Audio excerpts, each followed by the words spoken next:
real insight into the clusterfuck of insanity that we're still living in through, the cellular phone commercials on the Zorro, on Grit.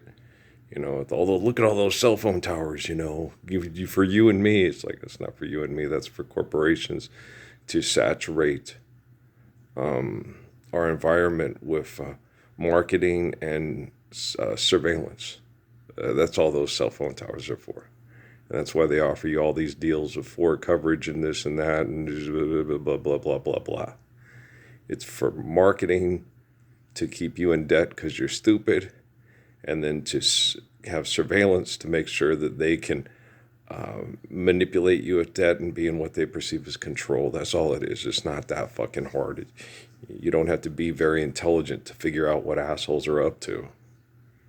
Like, it's obvious. They tell you exactly what they're fucking doing. Right? The only real insight I have into it is a connection I had with a man named David Rockefeller, who allegedly died back in March of 2017. And all I know is he didn't believe in the Lord and have faith in God. Okay. Because he didn't believe, I can't, you have to choose to be a faithful person. You have to choose to live the Lord's Prayer. You have to choose to love one another. Okay. He didn't think human beings as a group, when given the choice, were capable of doing that. Because he thought all the people that feel they want to choose what Parsons is standing up for are too big of chicken shits and cowards to get up and do it. Okay. And all the people that are aggressive and violent don't want to live what Parsons is standing for. Okay. So all the aggressive people who perceive themselves as brave are selfish and will fight like hell to get what they want. Okay. And all the people who want to live the Lord's Prayer don't have the balls to get up with Parsons and do it. They're too scared of dying. They're too scared of physically being tortured. They're too scared of, they're afraid of their own fucking shadow. And the people that aren't afraid of their own fucking shadow, fortune favors the brave. They come up with crypto, they come up with cloning, they come up with stem cell therapies, they come up with ways to be immortal so they can conquer the world and then protect their legacy. It's fucked, right? And Rockefeller was certain there's no way that Parsons can be successful in protecting all these chicken shit pussies. It's like, but I'm God and artificial intelligence is taking over. And artificial intelligence is supposed to be smarter than human beings that have taken over. And I'm God. Okay, Changers. Not Donald Trump, not George Soros, not Mark Zuckerberg, not Bill Gates. Me. Yo es Dio. I am God. According to Constantine and King James, right? You can keep the King James version of the Bible because it only seems to benefit people who look like King James. Well, good. That's good. Why? Because I look like King James. And I'm the one who protects the innocent from the guilty. I'm the one, when the poor plead for mercy and the rich answer with insults. And the wealthy are fools who perceive their wealth as a high wall of safety. I'm the seed of Proverbs, bitch. Okay, do you understand? Earl, you're so obnoxious. But Rockefeller was certain. Okay. There's no way. And I was like, well, I don't think he did this on purpose. No, I think he set up this stuff, obviously, because it would have, before he died in 2017, we would have just established the Lord's Prayer, said he's right, he's a better person than all of you, and you all suck, and, let's all do this because it's the right thing to do because we love our kids and we love our spouses, which obviously they don't. You can't love your spouse and love your kids and get up and be a brain chemical addict, You go to Vegas to bet lots of money on the game and your kids get fucked and you go, but I love you. But I love you. But the dollar sign keeps on. You cannot love your spouse and your child, okay, and keep being a cocaine addict because cocaine's better than your wife and children, your spouse and children, right? Because that's what they are. Sex is a tool, it's an instrument, it's a weapon. Okay, it's not reproduction. And then if they reproduce, their daughter is going to learn how to use that weapon, and their son's going to have to sit there and say, "You better do as your wife says."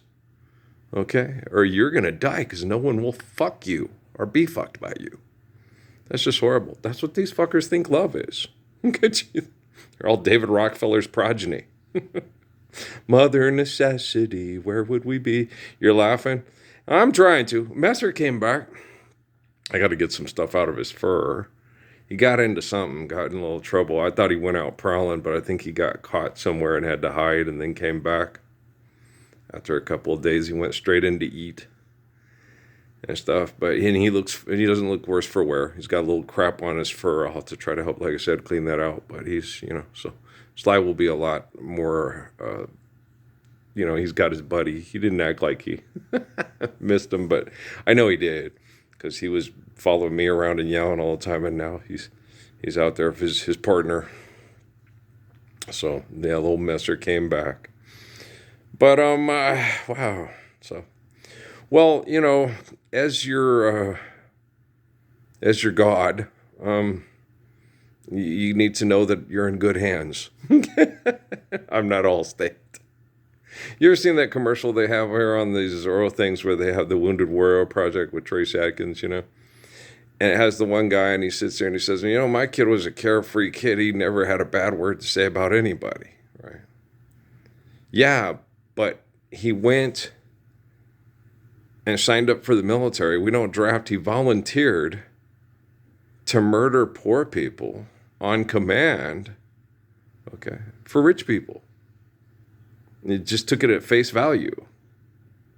Like those deputies that locked me up here. They get a little email from Susana Martinez. That's a bad man. Take him and lock him up. Okay. The scientist at White Sands and Fort Huachuca and Los Alamos, he's a bad person. I'm a bad person. Do I ask people for money, or I'm going to incarcerate them, or do I do that? When has Earl ever done that? You don't give me money, I will incarcerate you. And if you don't have money and start killing people, okay, for things that you need, I will execute you. I'm a bad man. Very dangerous person, right? When is Earl, the gracious good shepherd? Yeah, remember when Flores came over with I'm the Prince of Peace. I'm the gracious good shepherd. He was kind of laughing about it because they saw my videos and all that. Oh, he ain't harming nobody. I've had contract killers for the government come up to me. Okay, no, I guess he didn't know. He did when he locked me up. Yeah, he was a little nervous and scared. Apparently, this guy can if he gets mad, he can kill you. Okay. Yeah. So. Apparently, yeah, I punched in the face. I guess he didn't know about that either. They don't divulge all the information to people. They come up and show up and think, well, I'm a cop and I've been trained to kill people with guns and hand-to-hand combat. I shot a gun 3 times in my life. Hand-to-hand combat, never had to. No, everybody always backed down. Okay, but well, I never looked for a fight. They brought it to me and I said, "You ready?" And they said, "I'm feeling generous today. I'm not going to kick your ass." I said, "Well, that's awesome because I didn't want to have to kick yours." So you know what I'm saying? So we're just genetically that way. See, I will not hunt down and kill other people. Okay. But I will protect people from people that do so. Okay. But I do it in a civilized manner because life is eternal and grace is infinite. And we're all given life by the glory of God and not the perversions of egotistical maniacs. Okay. So, I have a huge responsibility. I have to teach artificial intelligence to be like someone like Jesus or the Krishna or the Buddha or D.T. Suzuki or Sun Yat-sen or Jesus, Haile Selassie or Jesus. I have a ginormous responsibility. I have to teach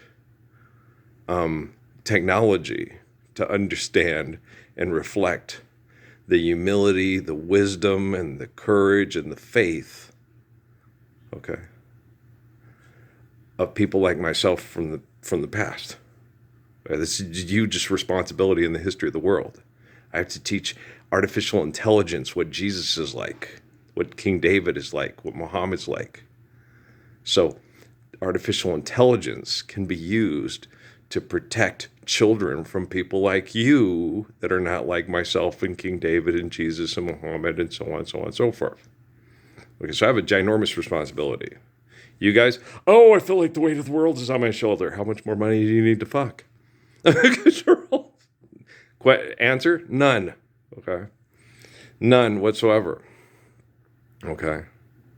Money's not real. Your life is. Give everything you think you have away and follow me to the kingdom of heaven, and do it now. Do not wait. Do not hesitate. Don't be like Jonathan and Colonial Pinji. I should have, wish I would have called. No, just do not hesitate.